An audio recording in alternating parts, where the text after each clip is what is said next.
Hello everyone. आज के इस वीडियो में हम देखेंगे श्वेतब गंगवार की book the rudest book ever की समरी को।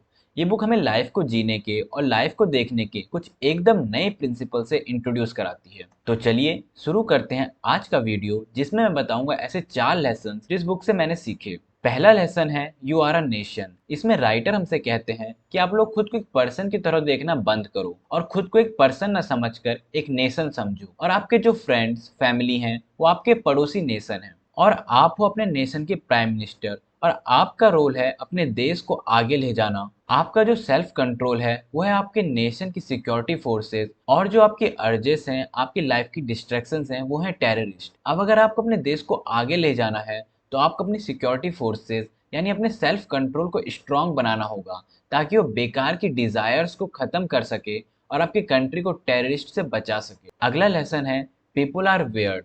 मान लीजिए कि आपको एक प्यारा सा किटन दिखता है। अब प्यारे से किटन को देखकर आपके ब्रेन में क्यूटनेस का सिग्नल जनरेट होता है और आपको लगने लगता है कि ये आपके साथ खेलेगा। वहीं अगर एक किटन की जगह आपको एक वुल्फ दिखाई देता है तो आपके ब्रेन में डेंजर का सिग्नल जनरेट होगा और आप खुद को प्रोटेक्ट करने के रास्ते ढूंढने लगोगे। अब देखते हैं कि जब हम अलग अलग तरह के लोगों से मिलते हैं तो हम कैसे रिएक्ट करते हैं। मान लीजिए कि आप किसी पर्सन से मिलते हैं और वो आपसे बहुत अच्छे से बात करता है, बहुत पोलाइटली बिहेव करता है, तो आप कहोगे कि वो पर्सन बहुत ही अच्छा आदमी है। वहीं अगर अगली बार मिलने पर वो आपसे चिल्लाकर और बहुत ही र्यूडली बिहेव करता है तो आप कहोगे कि वो पर्सन बहुत ही घटिया आदमी है और उसे बात करने की बिल्कुल भी तमीज नहीं है। अब राइटर हमें बताते हैं कि रिएक्ट करने के दोनों तरीके गलत हैं। ये बोलना कि वो पर्सन बहुत ही अच्छा पर्सन है एक बहुत ही पॉजिटिव स्टेटमेंट है। ऐसा कहने पर अगर अगली बार वो पर्सन हमारी एक्सपेक्टेशन के अकॉर्डिंग बिहेव नहीं करेगा तो हमें बहुत ही बुरा लगेगा। वहीं ये कहना कि वो पर्सन बहुत ही खराब आदमी है एक बहुत ही नेगेटिव स्टेटमेंट है। राइटर के अकॉर्डिंग कोई बहुत अच्छा है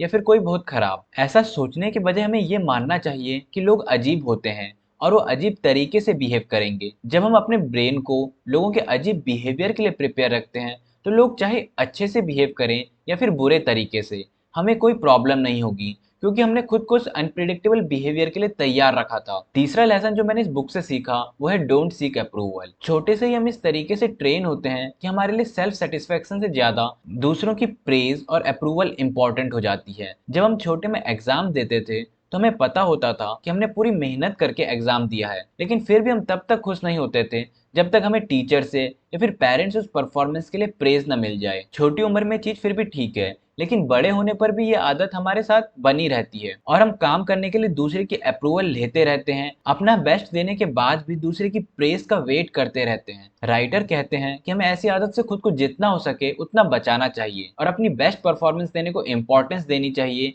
ना कि किसी और की प्रेस को। चौथा लेसन जो मैंने इस बुक से सीखा वो है चूज सेटिस्फेक्शन नॉट हैप्पीनेस। इस लेसन में राइटर हमें बताते हैं कि हम लोग अपनी लाइफ में हमेशा हैप्पीनेस के पीछे भागते रहते हैं और कभी सेटिस्फेक्शन पर फोकस करते ही नहीं। हमें पता ही नहीं होता कि ट्रू में हैप्पीनेस आती कहाँ से है। मान लीजिए कि दो पर्सन हैं, बॉब और जॉन, और दोनों को ही अपने इंपॉर्टेंट प्रोजेक्ट्स कंप्लीट करने हैं, लेकिन तभी उन दोनों को उनके दोस्त एक पार्टी के लिए इनवाइट करते हैं। बॉब अपना काम छोड़कर तुरंत पार्टी के लिए तैयार हो जाता है, वहीं जॉन अपने वर्क को ज्यादा प्रायोरिटी देता है और पार्टी के लिए मना कर देता है। जिस टाइम बॉब पार्टी में एंजॉय कर रहा होता है उस टाइम जॉन अपने काम को कंप्लीट करने के लिए जी तोड़ मेहनत कर रहा होता है। पार्टी में एंजॉय करने के बाद बॉब थका हुआ वापस घर आता है और इस चिंता के साथ कि वो अपना काम कंप्लीट नहीं कर पाया सोने चले जाता है। वहीं जॉन अपना पूरा काम कंप्लीट कर चुका है और एक हैप्पीनेस और सेटिस्फेक्शन के साथ सोने जाता है। बॉब को हैप्पीनेस तो मिली लेकिन वो टेम्परेरी थी, न ही उसे पार्टी करने से कोई सेटिस्फेक्शन मिला। वहीं जॉन को टाइम पे अपना काम कंप्लीट करने से सेटिस्फेक्शन और खुशी दोनों ही मिलती है। होता क्या है